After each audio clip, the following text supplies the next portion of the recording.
बिस्मिल्लाहिर्रहमानिर्रहीम। अस्सलाम वालेकुम। मैं हूँ उम्मे कुलसूम और आप देख रहे हैं मेरा यूट्यूब चैनल।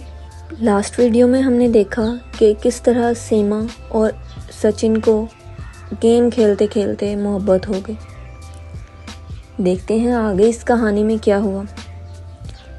सीमा कहती हैं 3 से 4 माह तक गेम खेलने के बाद हम दोस्त बन गए। मैं उसे वीडियो कॉल पर पाकिस्तान दिखाती थी और वो मुझे इंडिया दिखाते थे।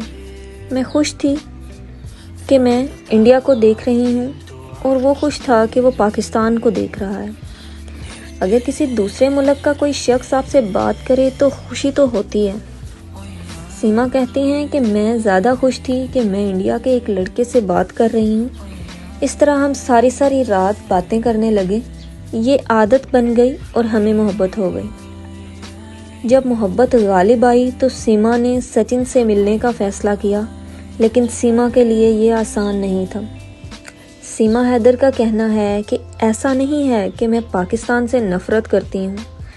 मैं वहाँ रही हूँ, मेरा बचपन वहीं गुज़रा है। मेरे भाई बहन वालदैन सब वहीं से हैं। मेरे वालदैन की कब्रें वहीं पर हैं। ज़िंदगी एक बार ही मिलती है, चंद साल बाद बुढ़ापा और फिर मौत।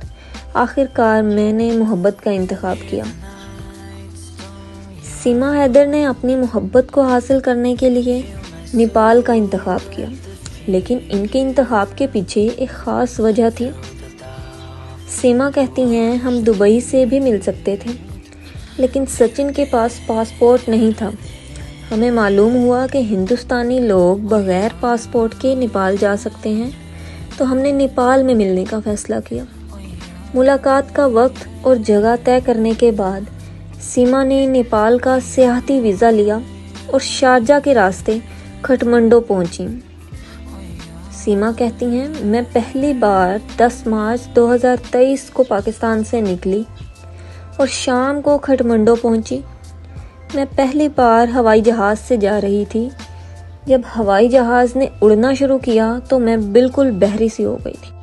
चैनल को सब्सक्राइब करें, वीडियो को लाइक करें और बेल आइकन को ज़रूर दबाएं और कमेंट सेक्शन में अपनी राय का इजहार ज़रूर करें। तब तक के लिए अल्लाह हाफिज़।